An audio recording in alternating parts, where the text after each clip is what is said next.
Amen. And in a higher, I'm working more wine. But I am moving down once or make a more.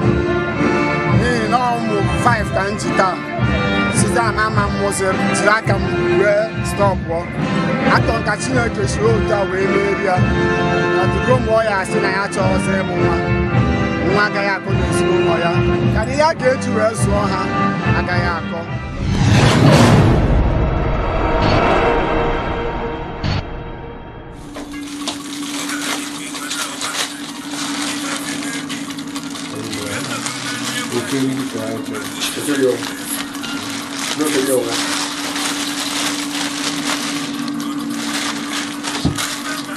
You know what? You go remember.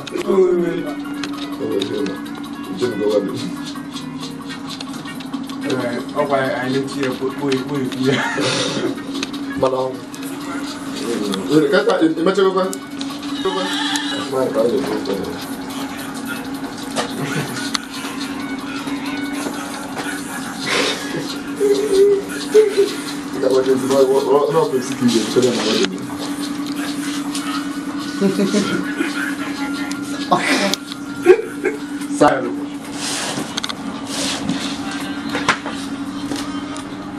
Just like you should have done that. The next thing is ball.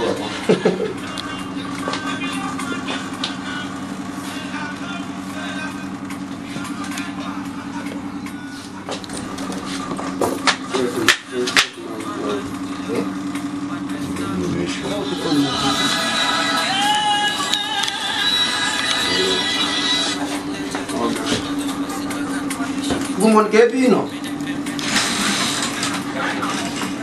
Ina babuteba, ina kodofu.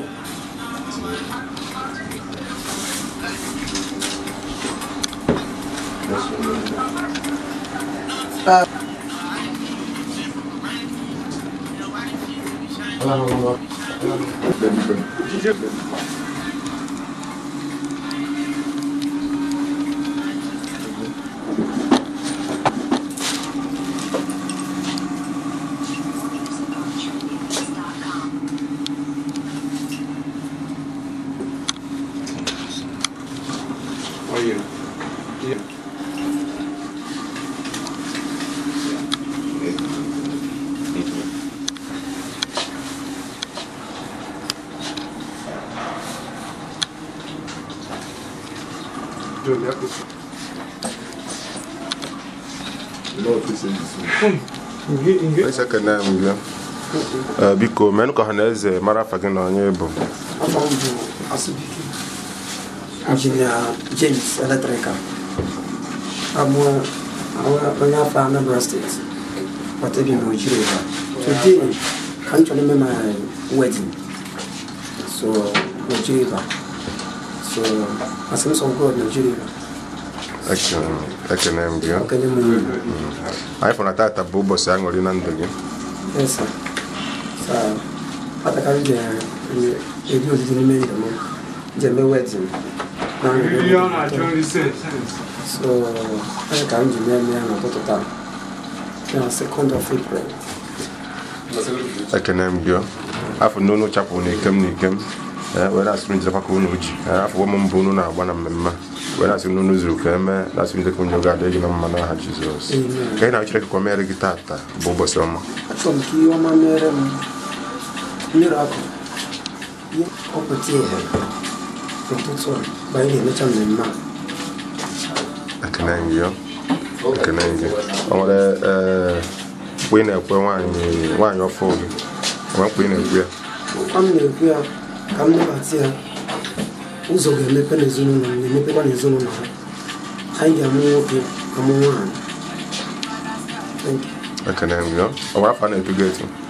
I want to meet James Electrical. James Electrical. I go boss neck and neck you. The whole boss a prime media neck and neck. When I say no do cable. When I say number in a spaces in my own member no there numbers. Na joga kuachi ya maliko mazina ha Jesus.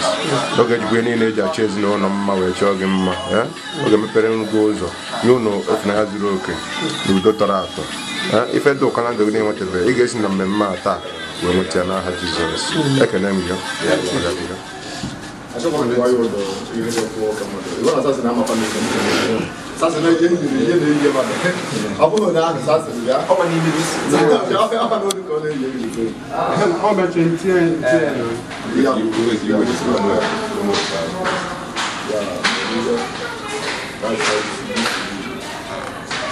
Yeah. I'll guess it now. Confirm. Dalom. Mosi.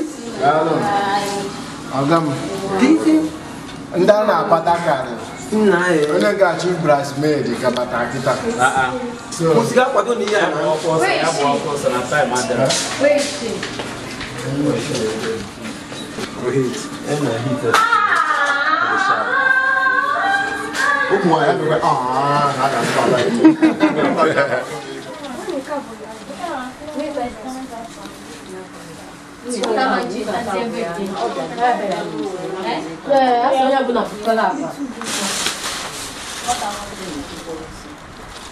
So you guys are checking out.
Little bread.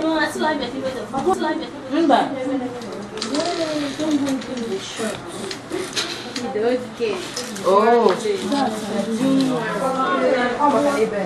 Just get brush. Sometimes go there now. No, you cannot. Because you can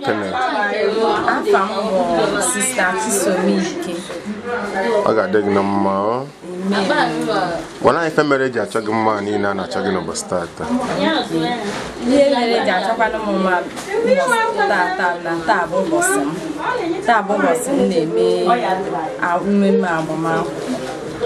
can name you. I found that a bobo sang or in yes. Oh, I hear what you go and as a bastard in the meta. Kawaii could be digging.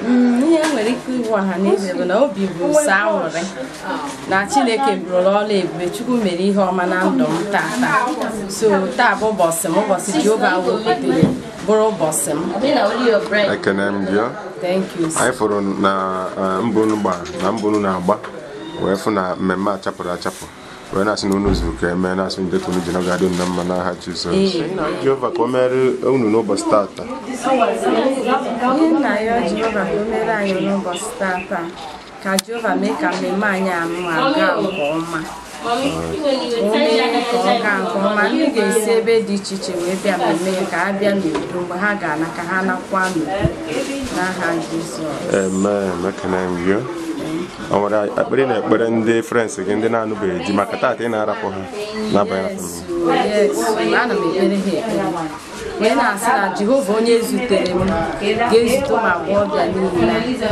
ka ha rabụ ndị ọ bụgoro agụ obi ha inwe onye inye aka nke ha dịka Jehova mere m ya na mbọsị taa ọ gaghị ete aka ọ bụrụ oke ha na ọ ga-adị otu ahụ n'aha Jizọs dịka a na-celebrate with me very soon I can celebrate with them. Celebration will come to their houses in the name of Jesus. Thank you, sir. I want to find it to get happiness, Jesus. Happiness, Jesus. We go both can egg when I ask na mmemme taa Jehova ga-agọzi unu with ihe niile eji agọzi ezinụlọ ọ nwere ife eji ebi n'ụlọ ma ọ bụ ife eji achọ ndụ mma ga-akọ ụkọ na ndụ unu a ga-adị gị na mma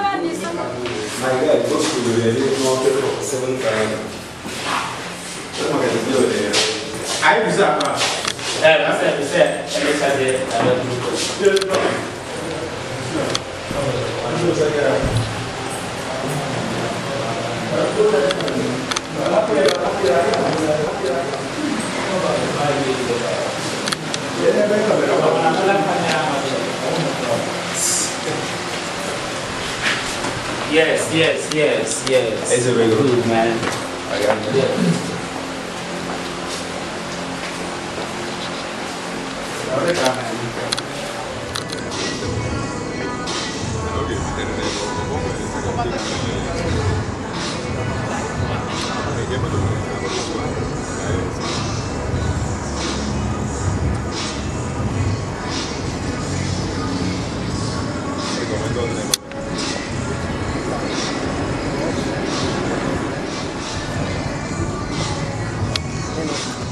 When I start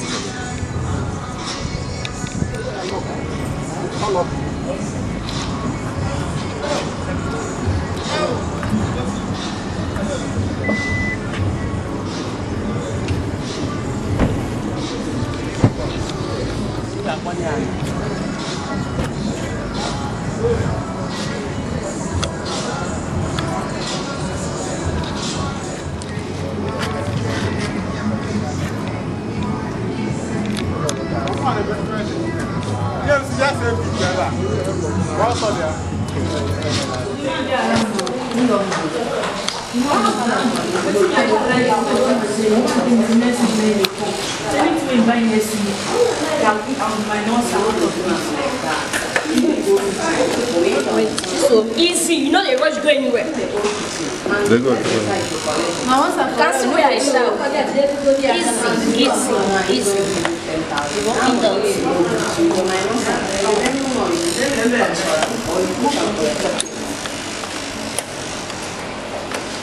So when they tell me, I tell you say, eating the day before you think from people at home the money. When I have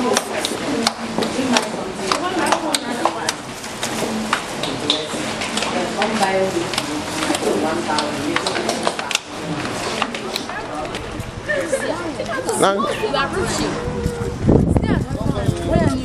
You the one who slippers. I'll speak from you.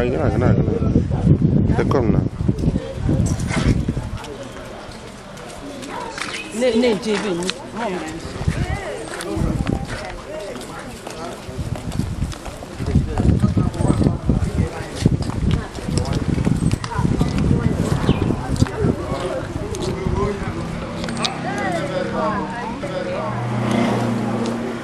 Smiling face.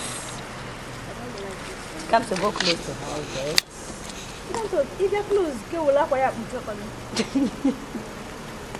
Go close, Mary, go close.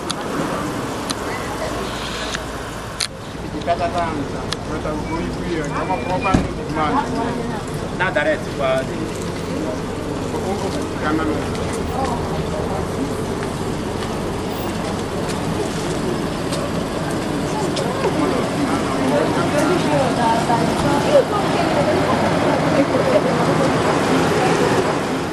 It's not my color. Nobody's wearing my color. Nobody's wearing my color.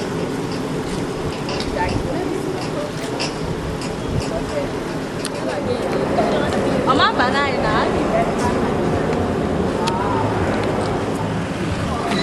Come and tell you.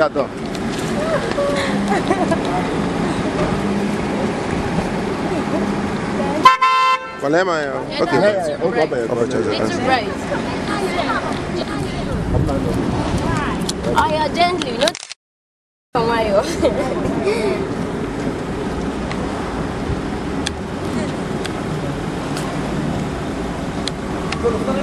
No, never. My next one.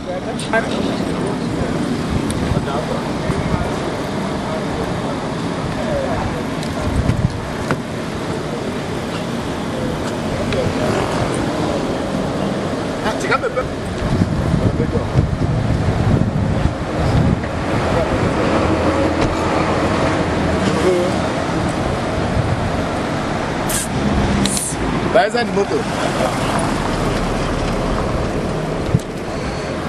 Yeah, that is it.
Hallelujah.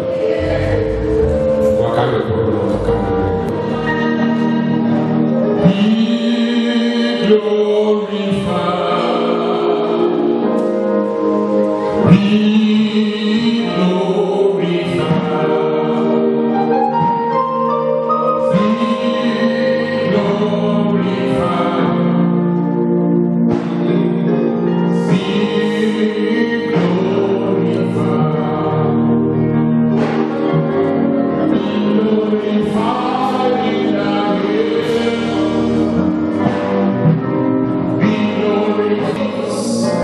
Before the creation of the world, you know that this morning we did like this year.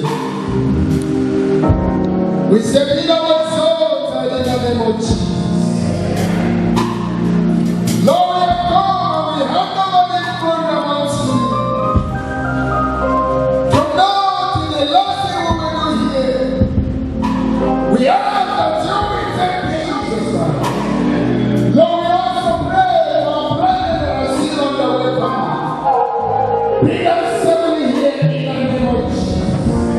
That at the end of everything, all of us will join us together to say thank you. Because you have answered.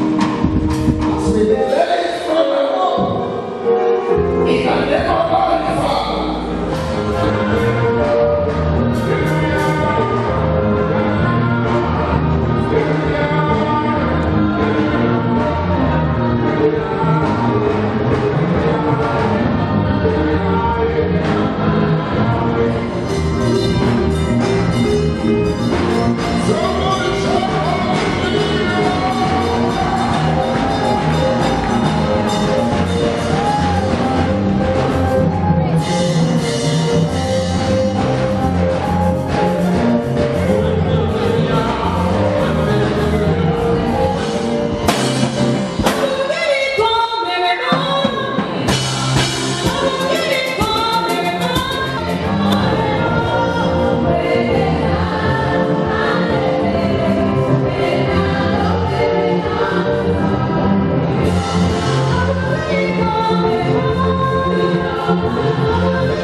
I'll take you to the altar and I'll make you my wife.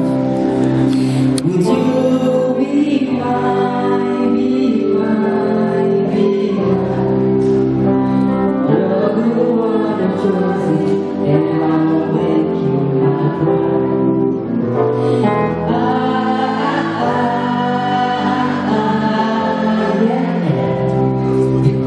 You're the one I've chosen, and I'll make you my wife. Would you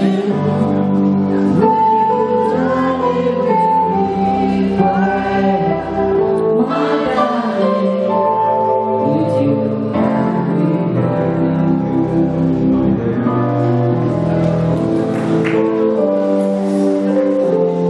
This house. John is very careful to mention that your amen is louder than that of your neighbor. 1, 2, go.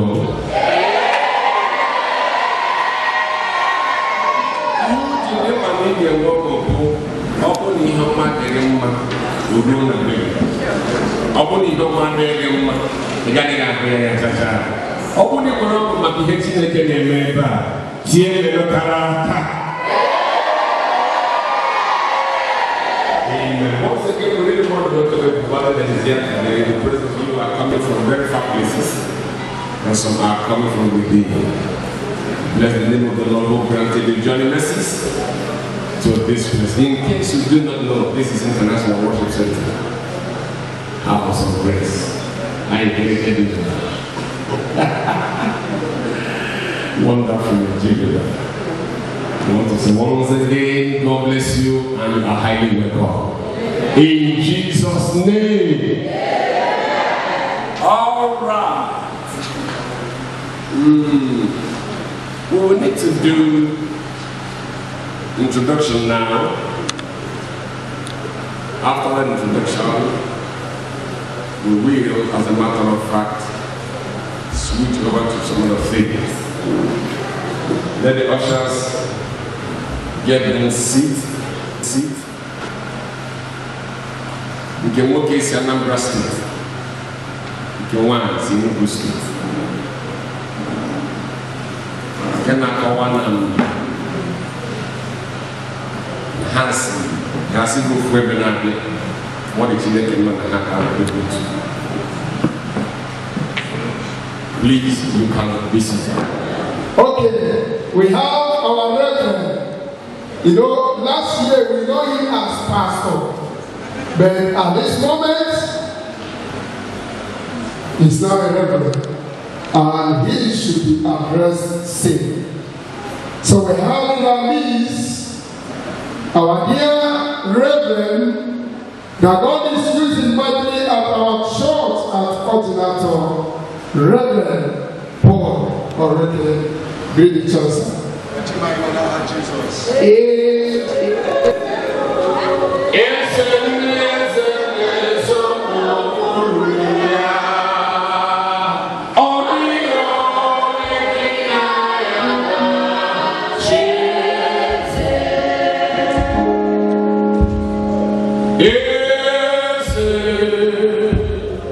Yeah.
Senior pastor of the Catholic City, presbyter,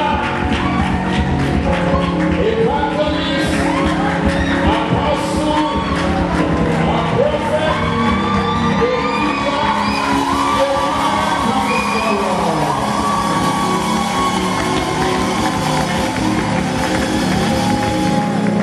Praise the Lord, the Lord, time for every one of you that is here. Please, can you help me shake somebody by your side? Tell your hand you're welcome. I love you with the love of the Lord.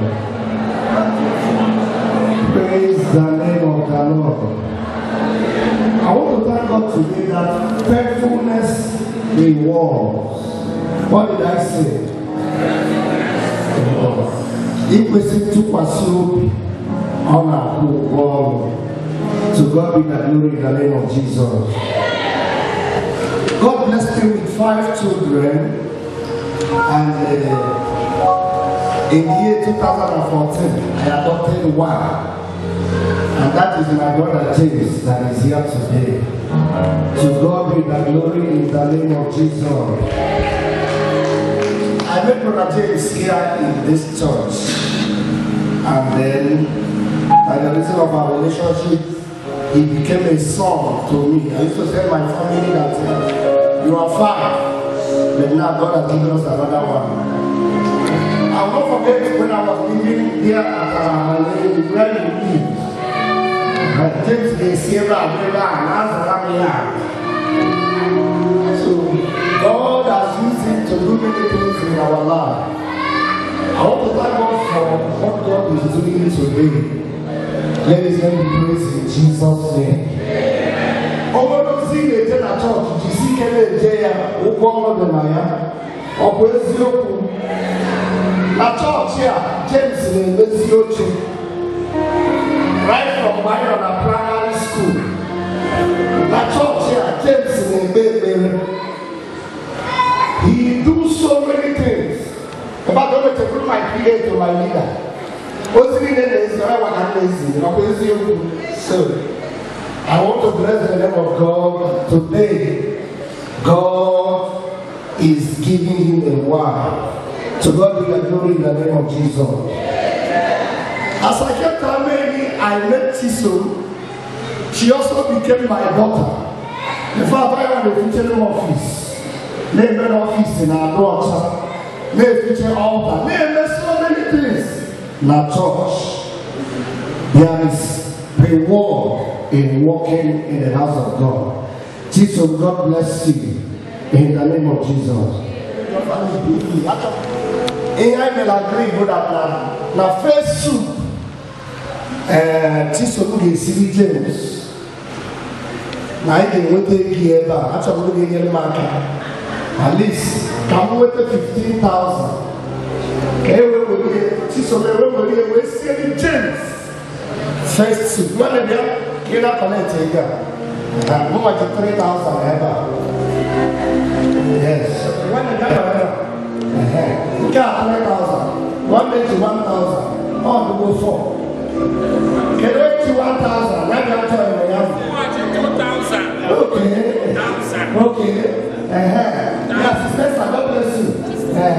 Sister, God bless you. Office. Jesus is serious. Office is all serious. Office is all serious. Office is at a serious. Because what the country is saying, Mama Poots. Yeah, God bless you. God bless you. God bless you. Office is Jesus is serious, Brother James. One the record.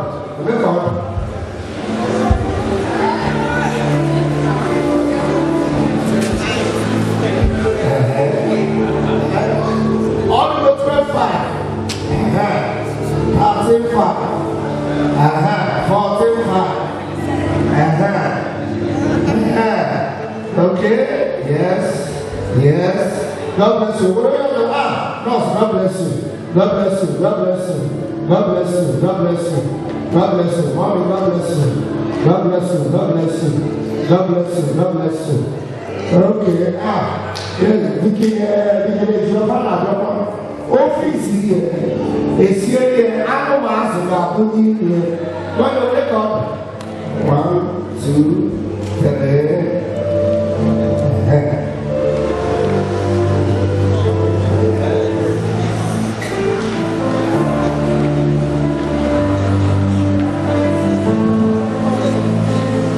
18. Okay, let's get to the time of 20.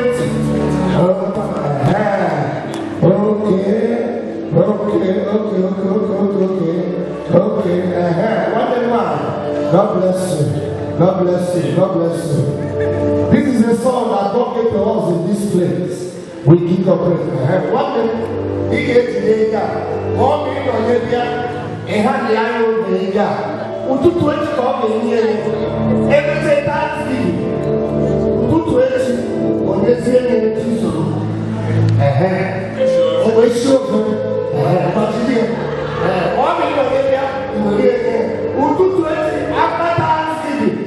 On Wednesday, hand over. Can somebody celebrate Jesus? Let's celebrate Jesus. I want to speak briefly on this topic, also prophetic. In this marriage, the Lord will help you. This message came to me on 4th April 2023. I want to read 2 places in the Bible. Hebrews chapter 13, verse 4 to 7. Hebrews 13, verse 4 to 6. Marriage is honorable in all and bad on the fire. The whoremongers and adulterers, God will judge. Let your conversation be without covetousness. Be content with such things you have. For he has said, I will not leave thee nor forsake thee. So that in my boldly say, the Lord is my helper. I will not fear what man shall do unto me. Can I hear you say amen? Isaiah 41 is a very popular one. Isaiah 41, verse 10. Fear not, I am with thee. Be not dismayed, for I am thy God. I will strengthen thee, yea, I will help thee. I will uphold thee with right hand of my righteousness. Can I hear you say amen? When you pray, God bless you.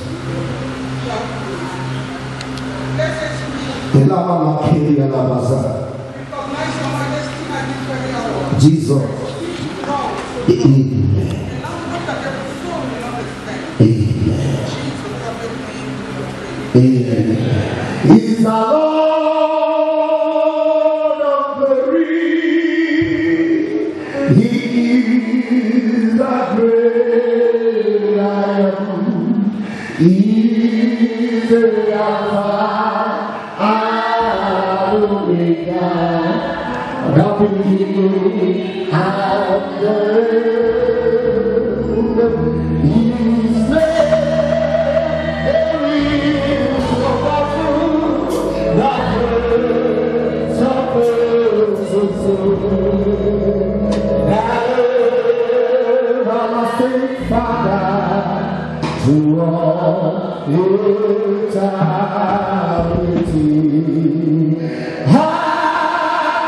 Hallelujah, hallelujah,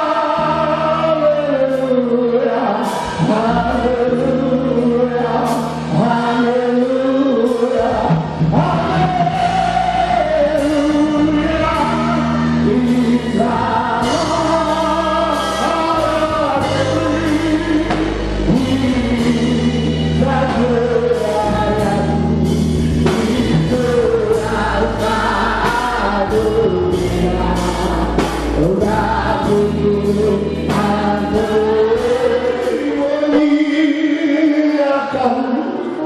When He come, Jesus, you are my all in all. When you want to succeed, must listen to God, must go to God, must hear what God is saying. To the glory of God, this is my 30th year in marriage. My November 20th, it will be 30 years old that I got married. And I've always told myself, as it is recorded in Psalm 124 verse 1, if not the Lord that was on my side. Anytime I think about my marriage, I will always say, asking all Jehovah. Oh, I was too close to my mother, even till today. I don't even know that I will live with another woman. Because I'm very close. One day I even said it in the church at Okawa. I said, if it is possible that somebody should marry his mother, I prefer to marry my mother. Because of the way she was taking care of me. She's the only one I know. I don't know my father. And I give God praise that when I got married, God began to help me. Let his name be praised in the name of Jesus. I see God helping people when they came to him.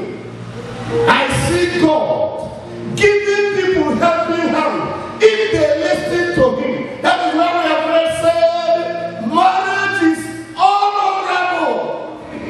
Marriage is not for boys and girls. It is for men and women. You know, sometimes they say,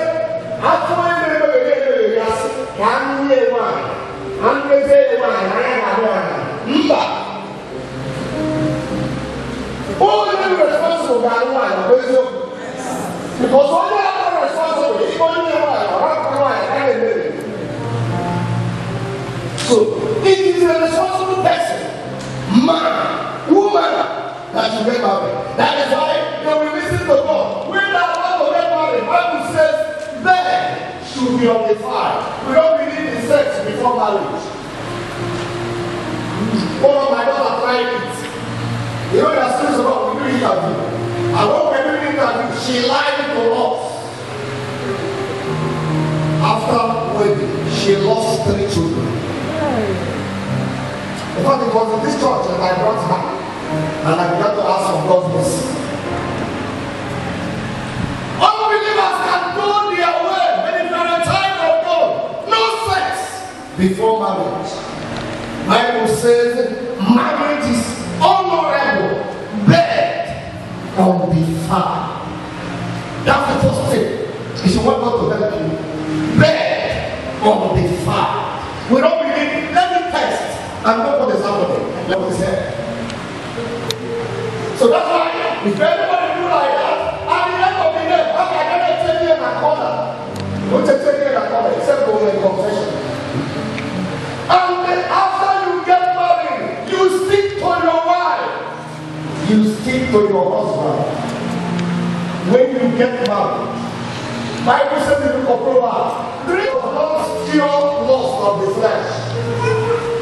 When I'm living, some people think if I get married, I'll be free from lust. No! If you cannot manage it when you're free single, even when you get married, you can have a problem. Somebody can be Abraham in faith. Somebody can be Joshua in war. Somebody can be Solomon in wisdom. Somebody can be David in praises. But if he has no discipline like Joseph, he will end up like Samson. And he make a good to find the life of Jesus. So when you get married, stick to your wife. Satisfy your wife, brother James. Jesus, satisfy your husband. With the love of God, he has been waiting.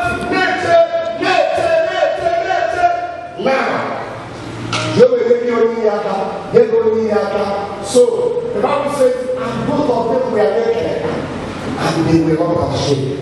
So you must satisfy yourself sexually. Another thing that people need to do for God to help them, I saw it in the book of Proverbs. You must not covetous.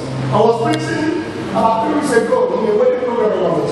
I said this: marriage is not for company. The Bible says, don't be covetous. Be satisfied with what God has given to you. When I got married, my wife never called up and no television, no radio, no carpet. I'm going to have to go to here. All the way again. And we were here. I didn't have them. And it was okay. She was okay with me. She was contented. You don't judge your marriage with another person's marriage. That's on brother George. No. Every marriage is unique. Don't be covetous. She's so immaterial. When did Jesus? Don't be contented. You don't know our story. When did he? They can know as I was living. I see God bringing those things. Never tear. The Lord is the one. Not that she put the mother out. I'm going to tell you what, remember the last one. When they want, that's it. When it comes, that's it. Be contented with what God has given to you. Don't compare your marriage with another person. For God will help you. And then lastly, before I drop the mic, anybody that wants God to help him, you should seek God. Come along on a church here. When I pass the back, in the book again, I'm not touching a cat. I know you are swearing another church. You pray a lot. You sleep in the church. After marriage, you can write a church. See, so last week, I went to the church. Yes, I wanted to sleep in the church. Now, I told her to go to drink one way. Because I was thinking, can I do something to go and go to church? How do I have a friend back there? How do I have to live up? He said, because I don't know that church. Oh, I got so this is why I know you are swearing in another church. I want to come now to watch it. I'm not touching a cat. You must create a conducive atmosphere for God in your marriage.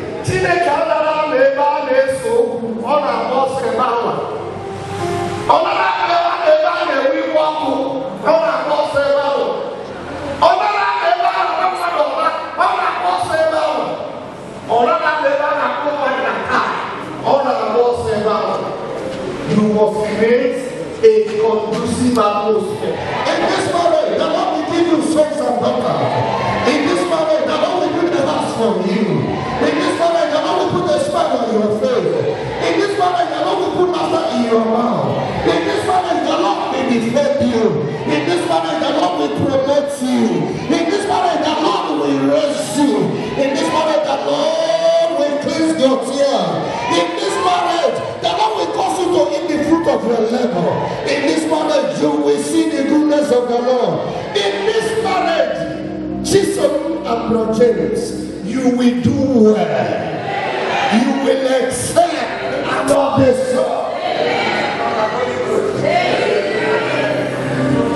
Wow, somebody give your hands together.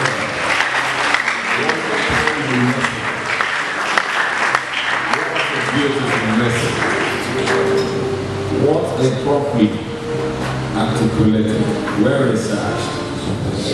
In the same way you have kept the homes of the oracle of God who just speak the word and Reverend Enoch's home also. In the same way, this son and daughter you have given to them, the same grace that have kept their own homes going, that same grace will answer in their own new home, in the name of Jesus Christ. Father, may this word not stand against us in the day of judgment, and at the end, we vow to return all the glory to you, in Jesus Christ's most precious name. Shout hallelujah.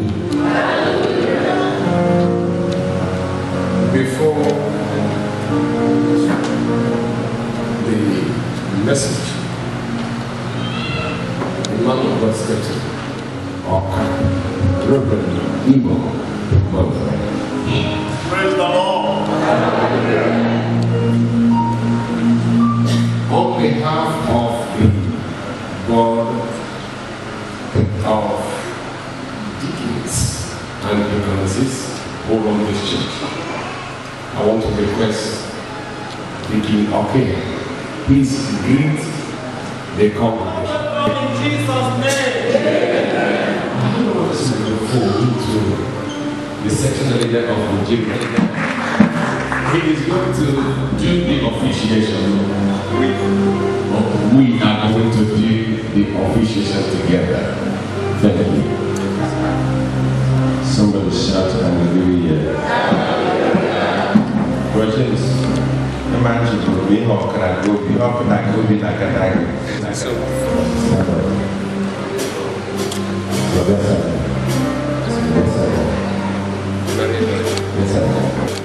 In the sight of God and in the face of this company to join together this man and this woman, godly matrimony, which is commended of St. Paul to the young rebel among all men. Therefore, is not by any to be entered into unadvisedly as they have been advised. The pastors have advised you, your pastor have advised you, and we have advised you then. And from the word of God, we have also been advised. Soberly and in the fear of God, into this holy estate, these two persons present here, that is James and Chisom, come now to be joined together from the congregation. But I promise you, it's better you don't even say anything. Is that an advice? It's an advice and a command. It's an advice and a command because as far as James is concerned, even if you stand up, we will resist it. As you will answer at the dreadful day of judgment, when the secret of all hearts shall be disclosed, that if either of you have any impediment, while you may not be joyfully, lawfully, legally, Christianly joined together in this matrimony, please do confess, because for ye yet that if any person are joined together otherwise than as God's word has allowed, their marriage is not lawful. James, amen.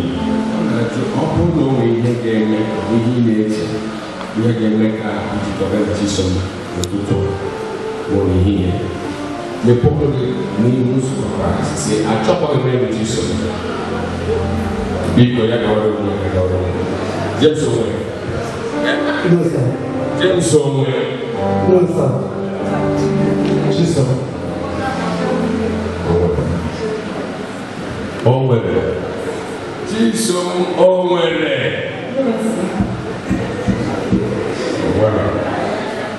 Owere hichitere kemgbe na-ata.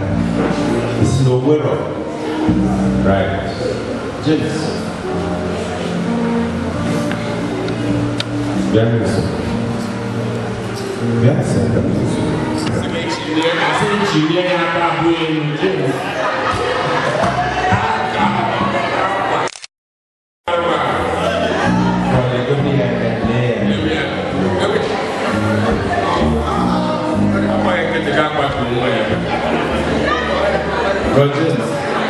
oh yeah.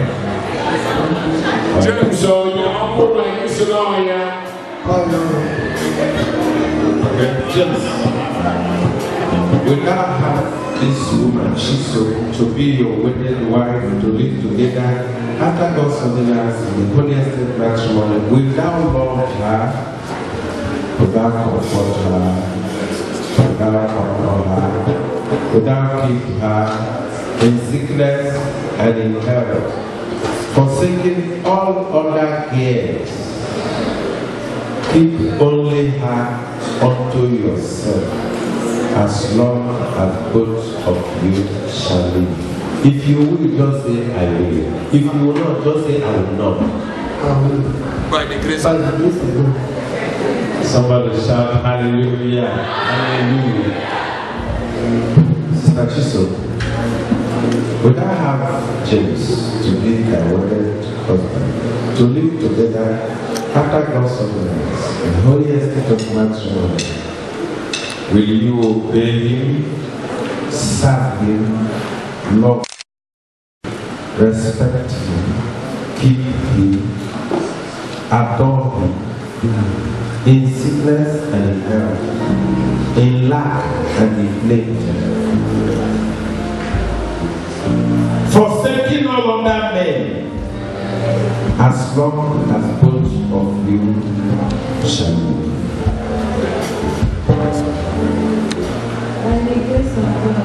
I know we appreciate you. By the grace of God, she will. Somebody say amen. Amen. Ole mama na papa. She said, "Otomo re papa na, mano fuke kai ke uwe. Mano papa ni re papa, iki wo mama na." Okay. Where do you?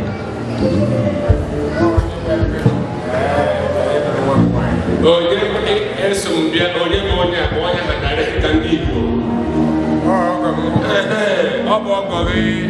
okay. All right. Mama, Emmanuel. Yes,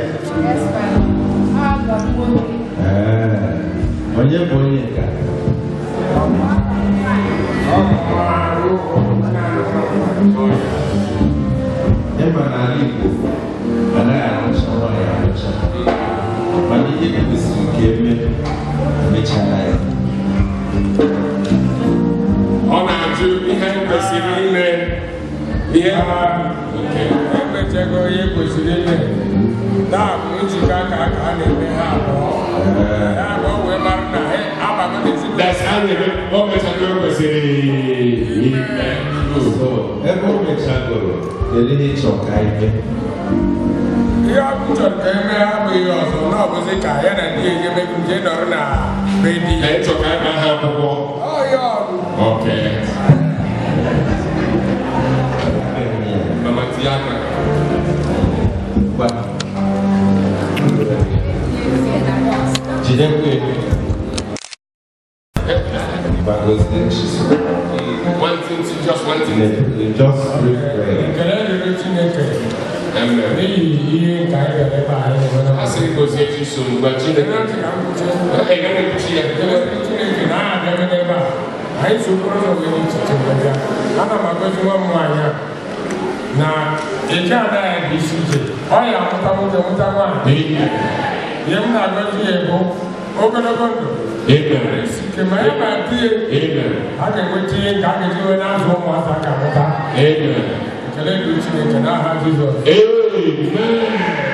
Wow, Papa James. Papa James. Don't worry.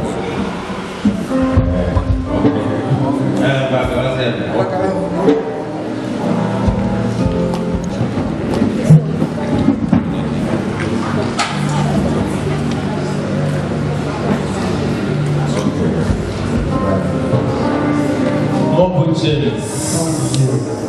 Never ready. On a fire.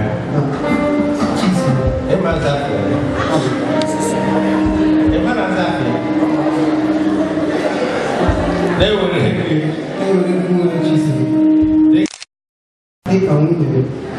Midota Robo Gekewa Monage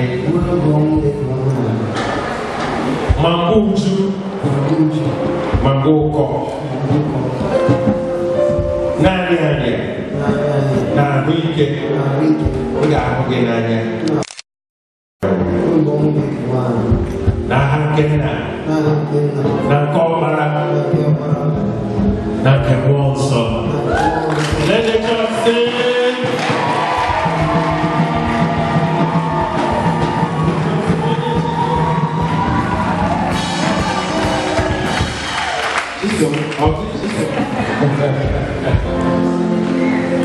Okay? Move. Bakon nafa. Ne wereki. Ahadigi.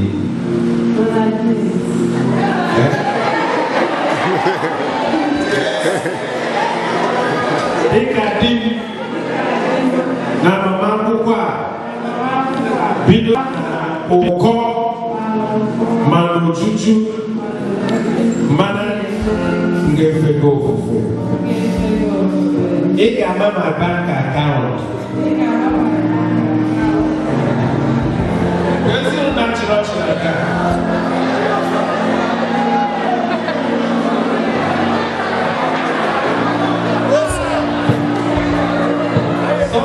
okay to happen again.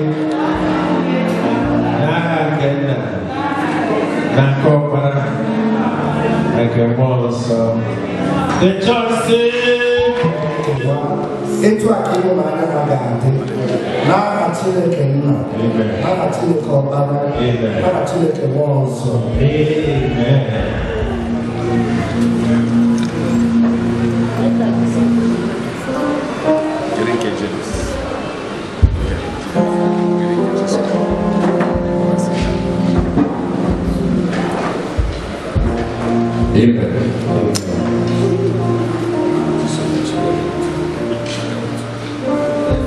James, when that's when I need to check every people. Only a little will never believe. Really want to carry with their law. Okay. But they are Papa, immediately. But they look over. I want to head in our car. Papa,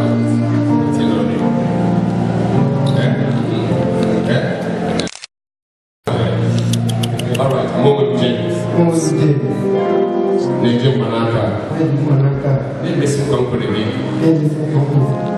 Okay, the Manaka. I have a sign and Kakandi.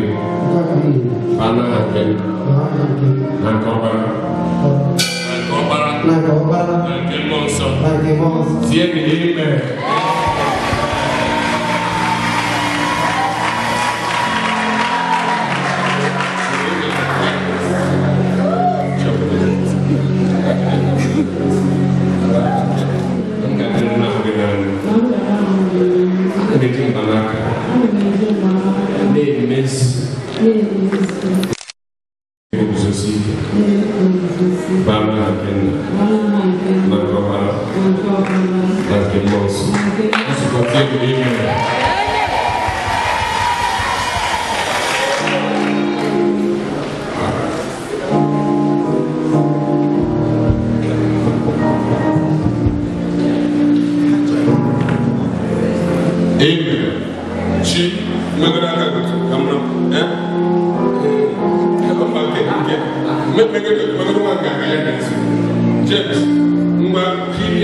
We want to pray for them, so you will hold her this way. Let's put our hands on them. Church, can we stand? Stretch out your hand towards them. Our Father in heaven, we glorify your name. We bow down before thee. Shall we begin to bless them? Let's bless this one. Ela malaba kiri alabaza. Ela malaba zabebushi. We declare it shall be permanent. In the name of Jesus, Lord, we cover them with the blood of Jesus. We pray we protect them in the morning. You will protect them in the afternoon. You will protect them in the night. You will bless them with sons and daughters. You will bless them with riches and wealth. Lord, you will make them healthy and they will be wealthy. In the name of Jesus, any plan we can We cancel it in the name of Jesus. Come on, stand before God.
There was a man of God that I skipped when I was doing introduction, and two other men of God stepped in. We need to know who they are. Man of God, please introduce yourself.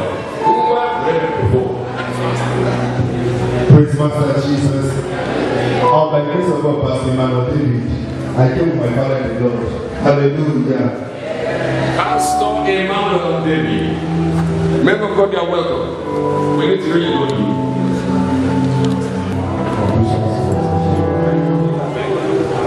So happy to have you on this. God bless you. I came back to you because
we shall give thanksgiving offering. All will be the top of the amen.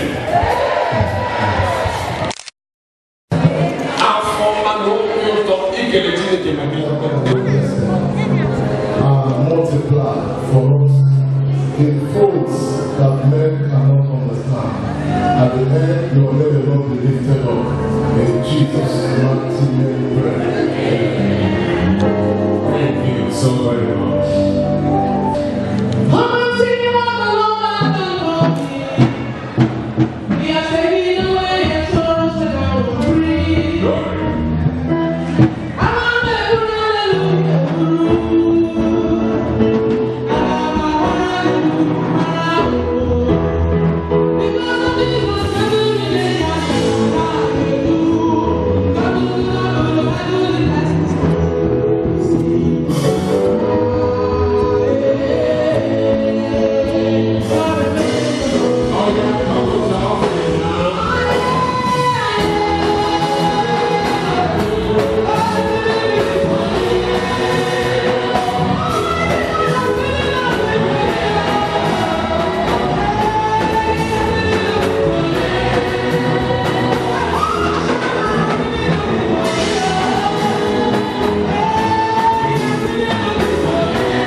Make their own wedding very gentle and beautiful. They are wanting my own dear people. Because you when your man need too much, make sure the handbag is with different. Brother, praise the Lord. No one brother, praise it. That's a praise God. Praise the Lord. God bless you. Praise the name of man over there. Enjoy Runelu, and there's a plan. Open Aganu and don't you be church. He never used the film wire. All Lucha, 10 years later, open a nature lot. Praise it. I'm going to go advertisement for your personal consumption. Let us welcome our own dear brother, Brother Ebenezer Illo, Brother Ebenezer Illo, Telebono, Brother Ebenezer. Omo krobe Chineke gozila kalaki ya n'ọka ọ na-eme ọfụma na-atụkwa egwu Chineke onye si na ịkwụta ite abalị ulu ọ ndị kwụchata ite akwụ nnọọ ife niile na-adaba ọfụma bere Ebenezer MC na-akọwa dị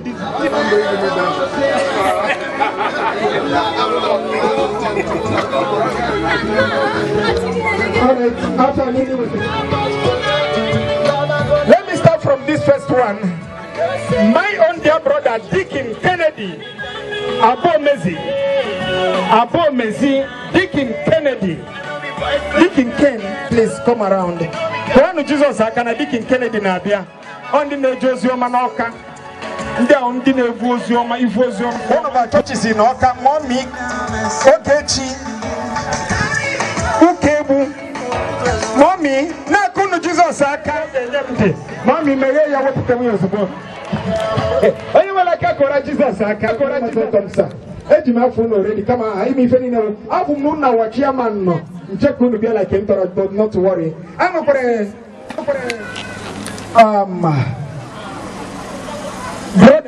Victor. Okay, because I'm come get it. Alpha Balulu very well. Oh, nye Nigeria Chineke oziom. Nazuka idi n'ọka. Kwanu Jesus aka ka ebe ọ nọ. Anum no lia ka yaso bia, no lia ka yaso bia wana high table. Kuka ita odi ku web tell me kan kwa my own tomorrow. Oyin wala aka kwa Jesus aka. On their own din so na kuma kaba. Let us recognize the venerable.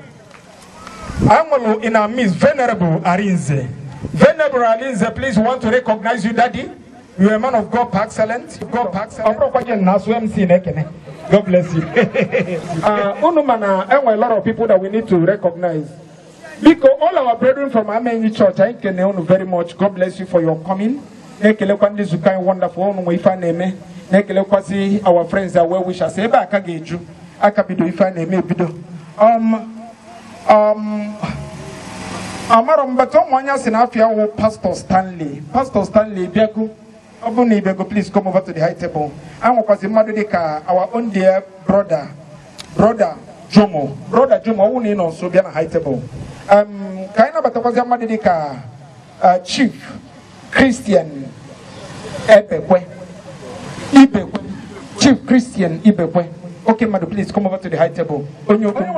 Jesus aka. Oh, Ibebara is open. I can't do that. It's can happen. I can move away. Check it out again. Because, bro, you and you are changing number. I ought to go ahead. Kachaman, no, you. Ibebara is open. I can't do that. Welcome the very chairman of this occasion. He's a man of the moment, a man of proven integrity with distinguished alacrity, a shaker and a mover, creator and a destroyer. The very chairman of this occasion, Omuna. Prochide. Because I Jeguna Bata the chairman, please. Genesis will feel good him. I call him the chairman. Oye Tenebu Ebia. He is no other than watching a couple Leziama. Oh my God. Oh yeah, Mister. I don't like if I know Mr. Ona Kama Ijidika after the Malunda Assemble. Deacon and Mrs. Marcel Wankwo, all the way from Ameni Church. Because Yevu, Kelebe fan of Marcel Wankwo. Hey! Kelebe does Deacon Marcel. Watching again. They're very much welcome, sir. We'll try the candy son I did a lesson. Chai, God bless you. Iga. Brother, he's no friend and the father. He's a father by excellence. Only the Morgan no primary school and secondary. We be the girls warm the couple. He did wonderfully walk Mark on one and Duma. Over moment, over 20 years later, he come again to see me as a married man. Then I was very little. On our water then, now why am I going with him? Daddy, you are my personal daddy. Let us please celebrate the grace upon this man. Come be in a wonderful church. Who know can ever Alocha? Alocha Gaya was the best in the whole of Ojiriva. Our church is as beautiful as wonderful church. He gave now so see but the grace on at the church will overwhelm you. In Subano for nothing. In Alwa healing for nothing. Who is this priest behind the altar? Our own dear Reverend Enoch, like the power from the old.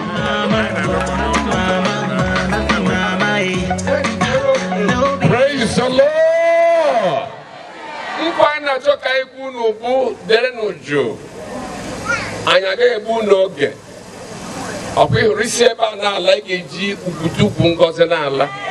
Obu ni kwere nkatien amen. Onye kwere n'okwu ọma kwara Jizọs aka.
Let somebody show them love, please.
God bless you.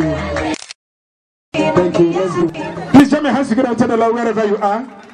Brother James, give a wine, put a new rubber, kind of food. Can you not go by the side?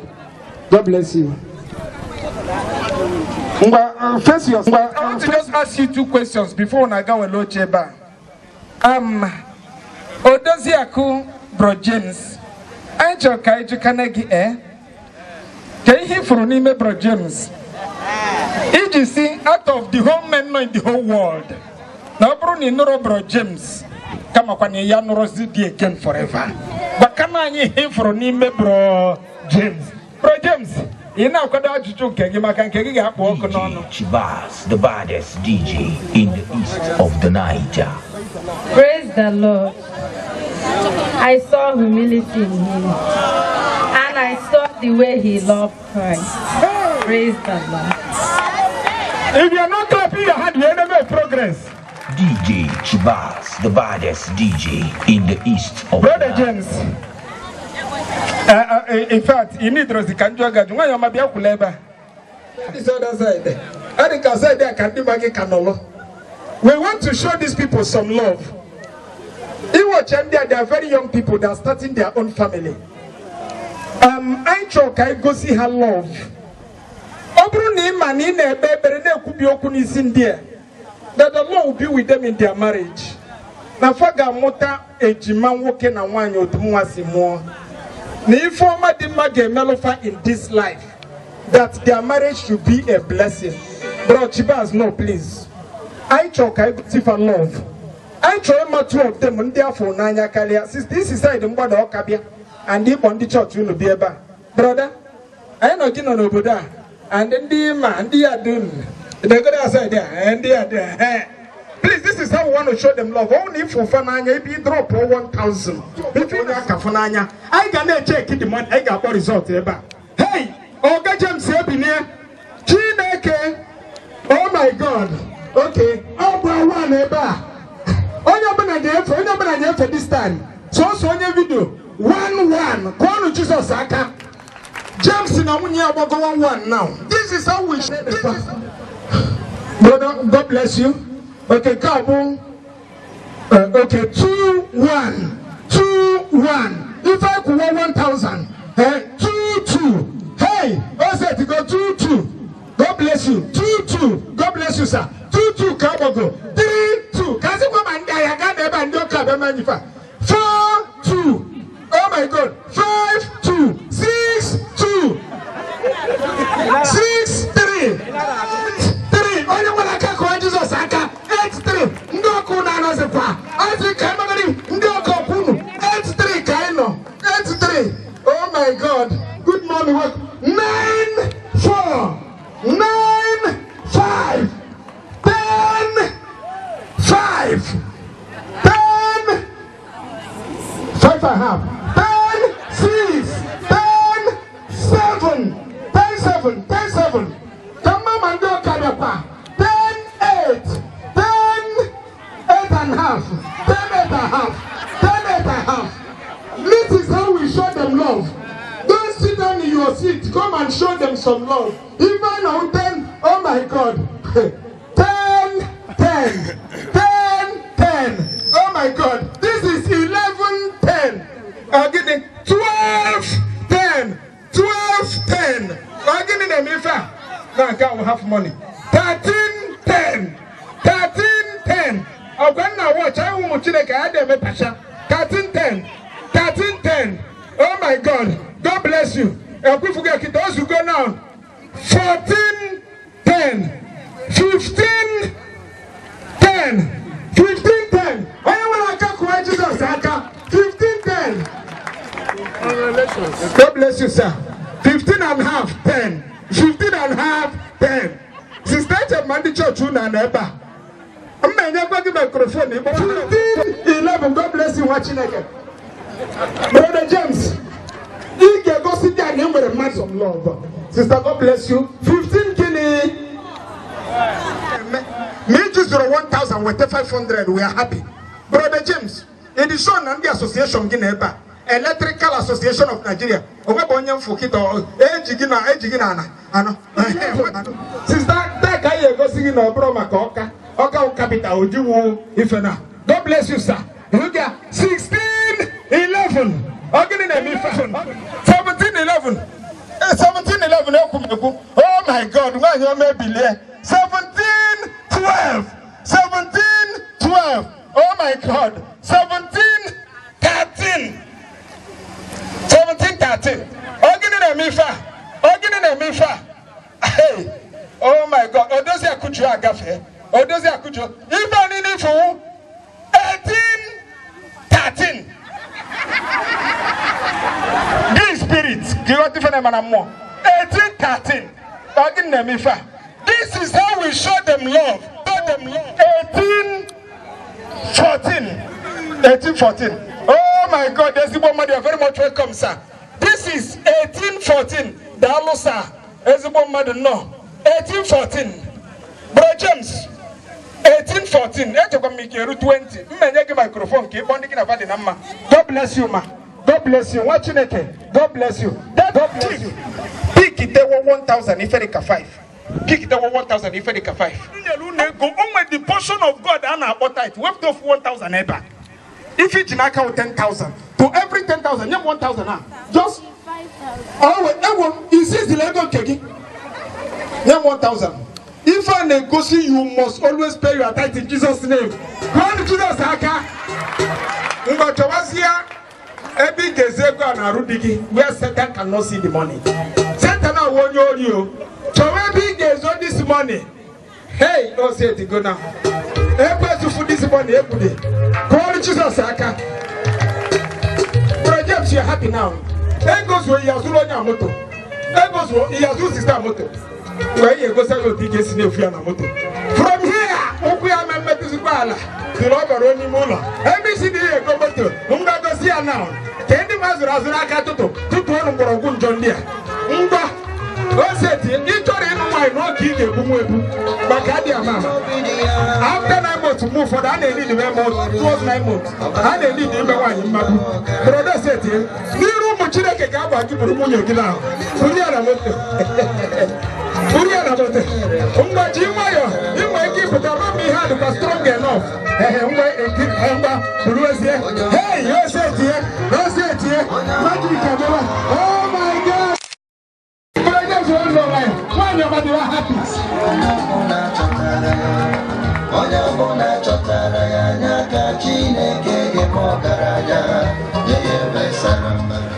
Agwa Bensi, and in the of Papa, Enopolo, Chileke was here in Jesus.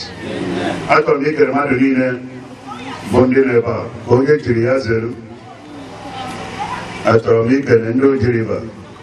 No, Bunny. When I go to Madanabo, I have a good Luna Bull. But now we know piano. So, Obida, no talk, Livan and Nebata. Let me go to Yagozi, Madumi, Lebunga, Chileke Agozil. Makayo Panero Madu, Onyosaga Panya. Praise the Lord. I told me with him, Oberoku, now on the current. Is he really said, Amoku, Nkeli said, Nasato, Osia Mere, Omonam, Ohoronaya,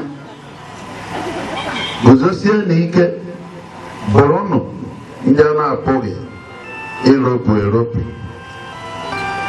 Indiana Ruby Goronia, okay. Praise the Lord. Come to the Dieva. In Choleva, Onyuku, Nonyenta, Indiareba, Bo, Kanye, Jishike. Na roll your money. You know where every Jesus so say, I roll where he had to, I can have an idea. I am a lonogo. Oba Adam Kemon, Adam wine, my church. I put no more Jesus of me, we will. I must tell you the truth. But you Obamba, no. And my God, Brother James, Chineke and I say, on the Taresibo wine. Obonia Jomo, you will resibo wine. And will resibo wine. And will resibo wine. Don't Chineke. I say, can you Bolunda pull or Europe with Europe? Get the Europe. Obolona Ko Sisi. Osisi Ama, Obolona Basiri Kenana. Milidia Oburia Ikukubia Oburia. Mano will see Malo. I put Romedi Kukuboria. I told me, Malo, Tisom, na James Ato. Oh, will see Sana Bachala. Obana Quea Jaloibo. Obana Quea Bamboo. Obana Quea Autosi. I want to be Kukubu Autosi. Magona be ko autosi oshie ikenana obambo. That church is okay. You may like a man of only one, not a little with a go to. Now, already Indiana, a tuna, a mouth was only one. Now, how can I come on to? Nina had to be well below. Papa Maroto, you now, Jesus Christ, bring your mind. You put that in carpool. India need to be a begging. Anytime the mother be a begging from today, you must give them something. Auruna, rice, adro, you chop pure water, cook, something. Watch a watch, banner kitchen, ebony, for orgy. You bully a bunyan to be a begging. Over to you. What a banner kitchen. Oh, me pay cupboard, you can bomb me pay cupboard. Oh, we eat on. We eat edgy mapina. Listen, New York. Oh, for Noji. Hey! Oh, Bulia. Oh, check it, the Oji of Fuma. Oh, Zulezu. Oh, Chovadia. One you be fair. No, Buni Berenana, yet the only one I talk about Jesus. Sister Tabukwana, the last day, yes, someone for digging. You don't get up for the Sebulana. Where Wago say Yoku punishment. God bless you. Choro chairman Gaba. Choro chairman Gigaba. Chairman, sir. Oh, Choro Quagibiawa. Again in Medifa, Bro James. Ika organization. Now call Jesus Aka. Everybody at for we bruzo. If you go and America Nabana.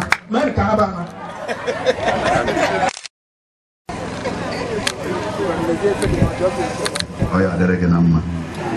Because yeye papa nke Papa James. Ye papa Munye James.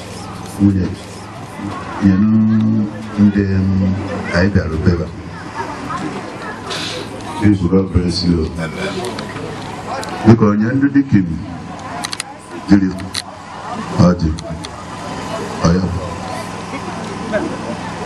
Yeah, the king. I'm waiting.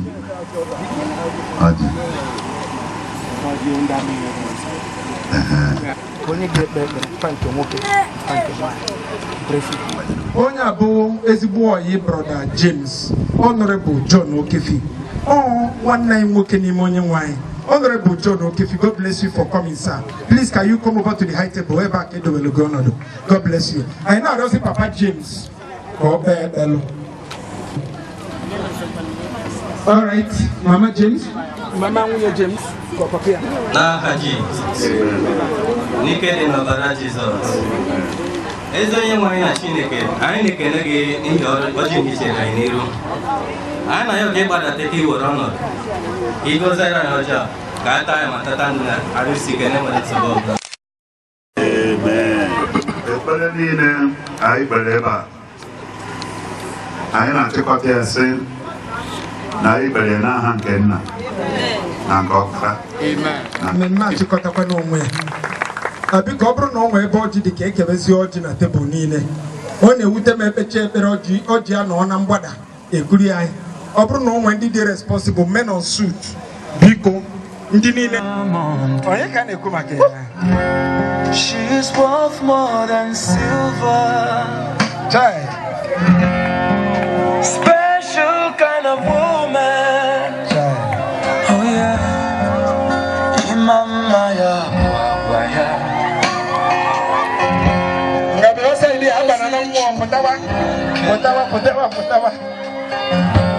she's a virtuous woman.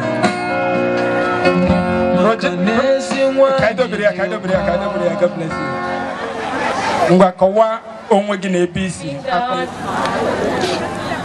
Afọ mbogo shuko. Esi from Onisha. Ina heba. Iya fuke gikono. N'Igbo ndị Oyibo na-akpọ ya achịcha. Ina ihe niile ji wee ma achịcha bụ ụtọ. Gosi na alụmdi na nwunye ya bụ ụtọ in Jesus name. Ihe ọzọ gosi na ọmụmụ nwoke na nwanyị agaghị akọ n'ezinụlọ n'aha Jizọs. Ihe niile ji mee keke a bụ ụtọ. Gosi na alụmdi na nwunye a ga-atọ ụtọ in Jesus name. Gwa phone number gị. Ya na phone ọlụ gị. Okay. Afambo Ogoshipike. My bridal name is Solution Rider. God bless you. My phone number Look for her phone number, meet me. God bless you. Then I call you Maka. If I put achicha, cake, I na call Nibo. K-A-K-E. Kabu asiri, ocha fueburo. Unu kabu asiri, ma ocha fueburo. Oga drone na manafa Jesus. Drone na manafa. Koano Jesus, Saka, she's very ready. Obro do a case at Tokwasi. Bro James. Obro ni mana abogi by 12 o'clock in the midnight. Ni ya complain. Ato kwa sekwana kanama. Obro ni mana oga wopu onu miri na bedroom ina ba nonsense a wogene. Hapu kwa maaka. Obro ni mana nyenye daddy sienu ma kwa yere mazo gotere fruit na carrot na cabbage. Au ni ma ya complain hapu kwa ma. Mana obugo ni digo ready. If any na it ready if one also have me my 9th month to a Chineke me goes okay. Well, I can get Gina no I can wine Gina dear. My wife and Ela go for ma Ela go down off for ma. Oh Chineke when I can have. All right. I'm an agonio kaju not the ready. When it known. Give me air. Give me you. Give me the losses. Who is there? You, my leg. Achorum cake wake up page toast. Very soon, I know what's up. Kelun did in charge. Kevin cop page toast. Unu Quebec cock. If I find on my boon or Quasioko. Unweja kwa mbibun neja oko. Kita wo set ndi obogi no wanwan. Wanyoma ndi obogi hanu wagodi okwezi oku unwe no wadi unoto. Propose lunu tos nenu wakabrunu manyu na kabrunu di na nwunye na oge so no na afa Jesus. I ne propose nunu gemo mwoku gemo mwan na afa Jesus. Eja la beke biridi a na na ta afa na afa Jesus. Bro James you go moto so ipanye man the church. Ego ayako na afa Jesus. I believe na ni na afa Jesus. Your voice is low. Hip hip hip. Hip hip hip. Long life and prosperity. So much money. Alright.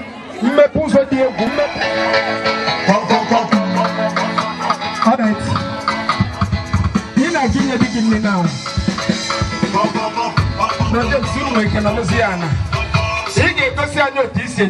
Now. James is a very busy human being. Go see I nigga na you would begin now. Now. Hey, James na ti go gugu kale. Ewo, James na ta munye se brunala. Okay, better no batanudo. Better no batanudo. Na for Jesus Christ bonye wai. Amen. Okay. Na kule ko di fe na me. O ifa kan ja like o ma boga se like. All right. Mwanya makitoko video ke nwa James video. How that kid dikiwana. How? Project say bi ne. James Makwasa is the ala. Agora se wucha alibe. Ndeli becha ho ha. Sister support kwa. Where can support no where. God bless you. All right, you are now stronger. This kind of get Igbo egwu ka isoro ha gbo egwu. God bless you. God bless you, bro James. Mgbabro nwa igi pụtawa. Ife July ka ndị assemble bụ na onye na-eme wedding na na-apụ ya ego. This is time for us to show them love. DJ, show ezigbo egwu. Ngwa James gị na nwa igi pụtawazi ya now. Pụtawazi ya. Ha ndị obi. Na anyara m. Achali go dị ọra mma kemgbe. Ayo. Ayo.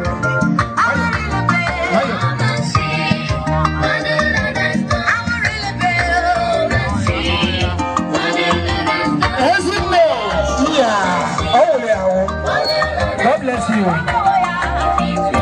Oh, come on.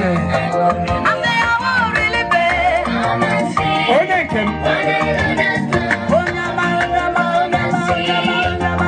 thank you. Right, hand the back.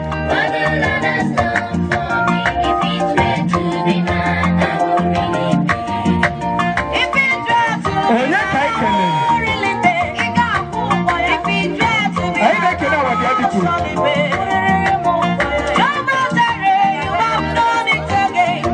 oh my God. God bless you. Hey.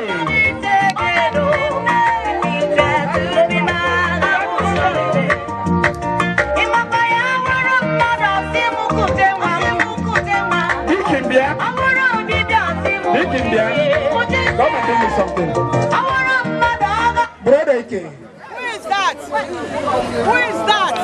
Who is saying that? MC.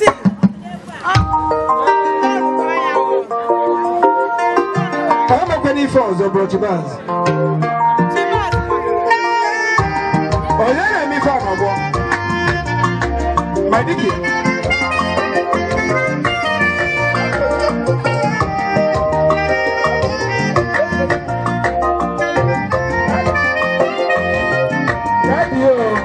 Watching again. Daddy, the other side.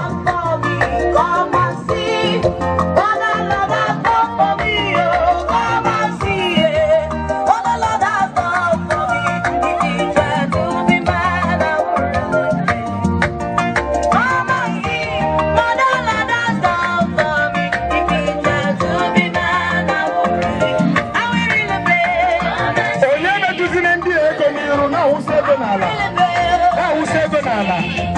All your ways, see, can I make you go?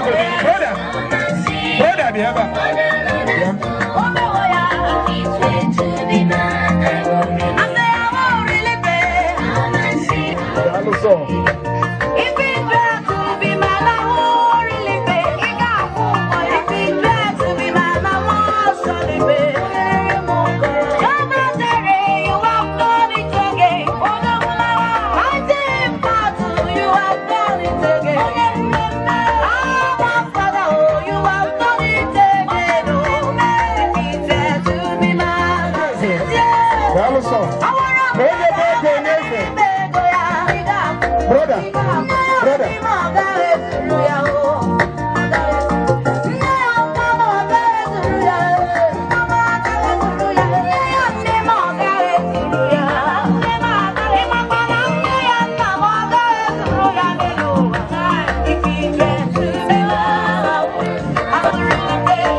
You're a very good man.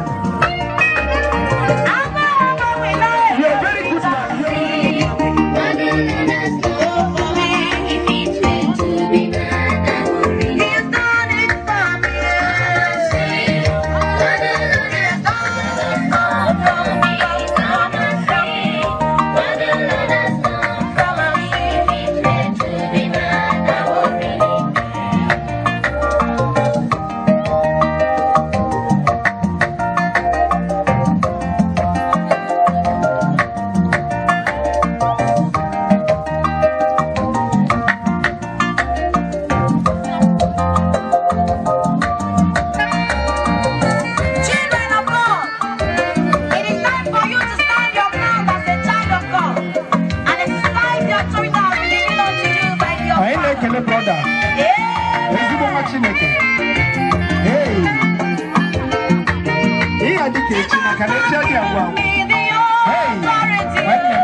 for nothing. I did the backup for Zambia.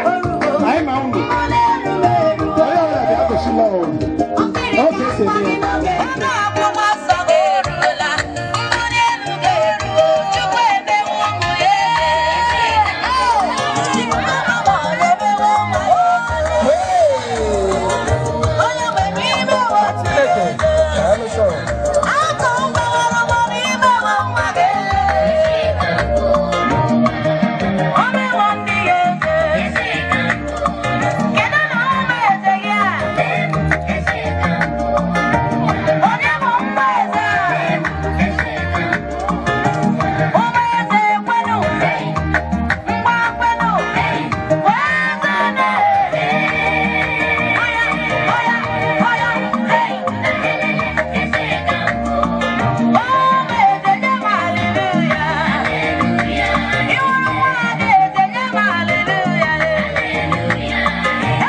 Somehow. I become one year back people.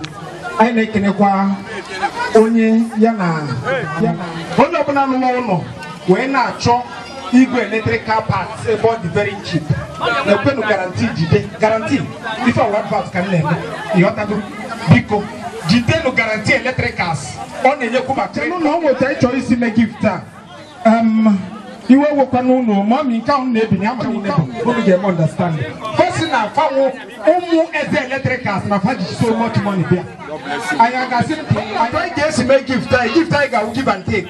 I better una line of one yellow now, so when you're condition or some kitchen come Nanya. The Banya, Ibukonya wine. Okay, Chibas. What is it?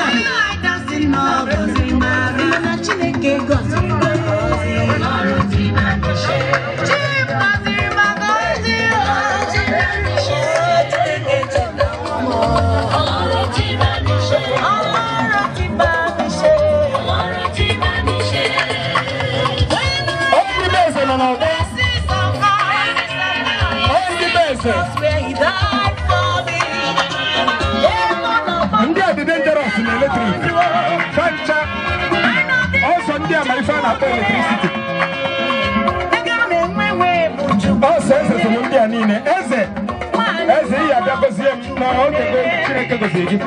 hey!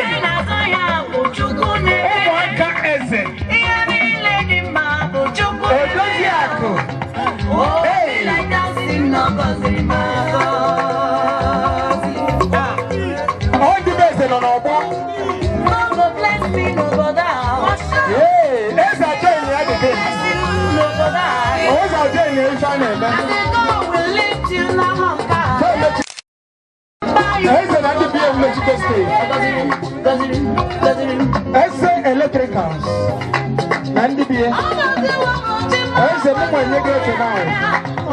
all could be over. Hey, as all could be over. As a one level, I see that the church of January, February, March, April, May, June, July, August, December. Why did you say Sanyaka? But if we find a corner, you're going to get mad. Go for food. Hey, as a dalu so, as a dalu, brother. Them na none of no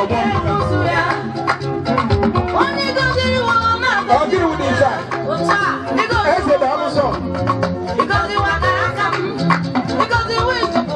I never can end the best. Oh, my best, dalu no.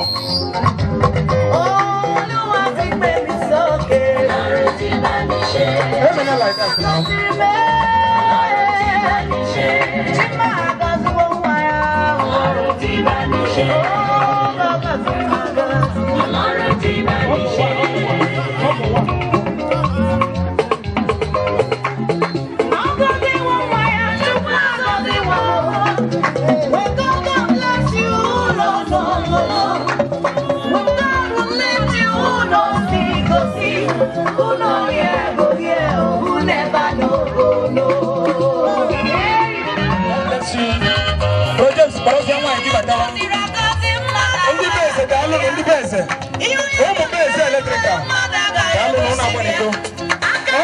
Want to receive our gift?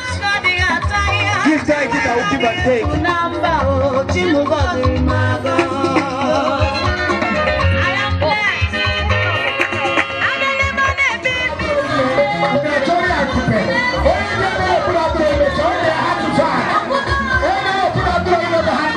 Don't do that.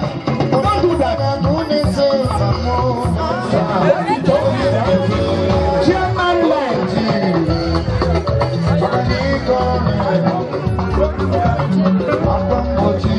Ada.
Hallelujah.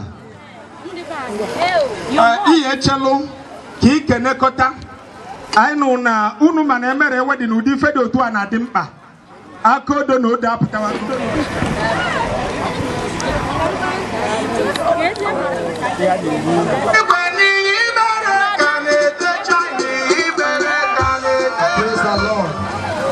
anyị na-ekene onye ọbụla mbatara na this wedding today. Anyị na-asị ekene dịrị unu na-ekene onye na-ekerịkata ekene m na-anara ọga m eze eletrika onye dugode m n'ije a wee ruo n'isi. Ana m asị Chineke kwụghachi ụgwọ n'aha Jizọs. Na-ekenekwa nna m ukwu Reverend Enoch onye na-agbarụ m mgbọ ebe ọ bụla a na-aga ọsị m ngwa na-ekenekwu ya n'aha Jizọs. Ekene dịrị onye ọbụla bịara ebe a taa, biko ya gara zara unu.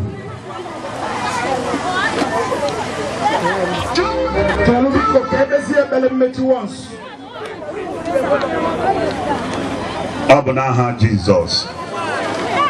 Anyị na-ekene gị nna dị nsọ n'ihi na ị bụ onye ezi omume n'obi nweghị oyiri, onye mere ka ụbọchị taa dị mma, onye mere ka ụbọchị taa mgbe anyị na-ekpe ekpere anyị si na mmiri ozuzo agaghị emebi ụbọchị taa, ndị mezuru ya. Ị na-asị ekpere anyị Chineke, ị na-emere anyị ọchịchị obi anyị. Ihe m na-ekwu n'ikpeazụ bụ na 9 months from today na nwa Chisom ga-ebe n'aha Jizọs. Ebube mmadụ igwe ka anyị na-abịa ụkwa anyị ji bịa, anyị bịara n'udo, anyị na-anaghachi n'udo n'aha Jizọs. Na ruo otuto n'ihi na ịbụ Chineke onye pụrụ ime ihe niile, n'aha Jizọs Kraịst mgbe eze anyị. Amen. Otu a ka esi achịkọta mmemme na nke taata. God bless you. Bro Chibaz, biko kụrụ egwu a na-aga n'iru ka ụmụ Chineke nwee ka na nwayọ nwayọ. Thank you.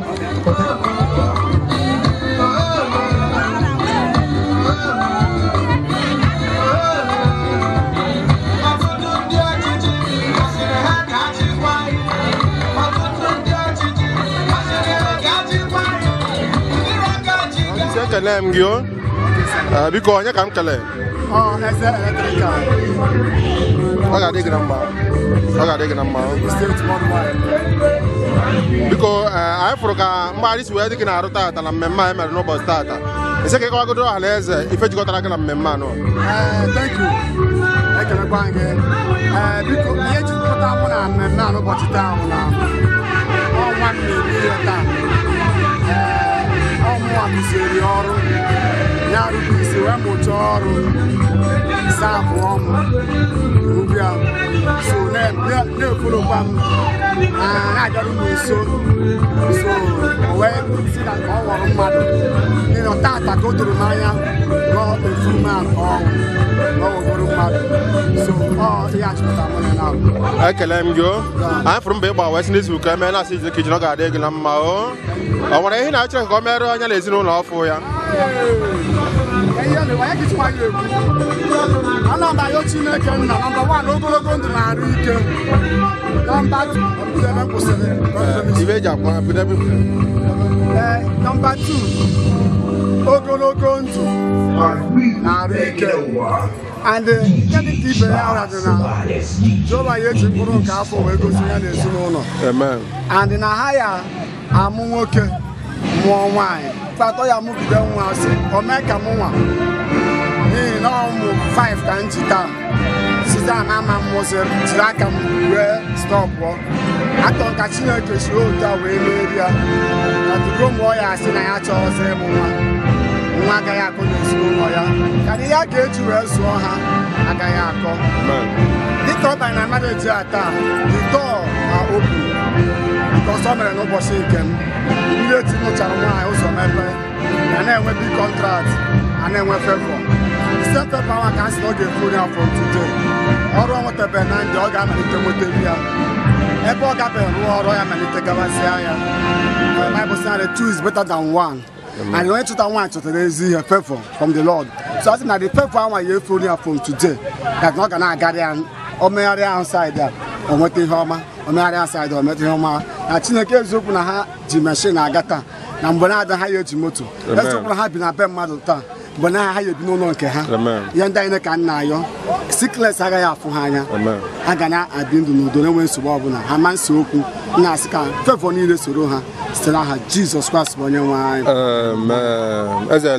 nwanne mmadụ ama m gụ onye ọma ka ewe isokwa na mmemme a na-eme ọkwanụ gụpụrụ na azụchi m gabara nsogbu adụ okwuchie m ike ego m na-ekene ga-esi ọ ya adịrị gị na mma dogo na famili anyị hapụcha nke dị n'ihu ka ya kene gị ya na-emekerekwa ọha na eze bịara ebe a mfe atọ juru m anya ebe niile mmadụ juru mana ihe na-atọkarịsị m obi ụtọ na ya ọ bịara ebe a riri nne so ọ ihe mụnwa fight from day one this program bidoro na mmadụ ncha ya eri nri lokeshọn a ka Chineke merie anyị ana m ekele Chineke onye mere ihe ndị a niile na-asịkwanara ekele n'aha Jizọs ebe onye ọrụ si wee bịa ya na n'udo onweghị ya enwe nsogbu onwe aka ọjọọ ya na-anụ ịgụ ya nakwa n'udo na-enwe nsogbu ọbụla asị ka ọ gaziere mmadụ niile n'aha Jizọs mụ na-ekenekwu gị o the Hobo's Empire Media na-ekene gị wee na-asị ihe dịka ga-akọna na ndụ anyị na onye nwere gị nwere mmadụ na-asị jide ka iji na onye na-emezi ihe ka ndị Igbo na-asị jide ka o ji wee na-asị na mgbadị niile ịgbagharịrị na mmemme a efọt gị niile ma ọ bụ ego ọ bụ taịm ọ bụ okwu ọnụ na Jehova ga-akwụghachi gị mmaji n'aha Jizọs ị ga-esi na ya wee nweta favor ihe na-ekpọrọ nweta na ndụ gị sinsi ebidoro ezinụlọ gị na Jehova ga-enye gị ya site na mmemme a ọ dị ka aja ka ị chụrụ n'ezinụlọ gị wee na-asị na ọ ga-adị gị na mma n'aha Jizọs ekele m gị odogwu eze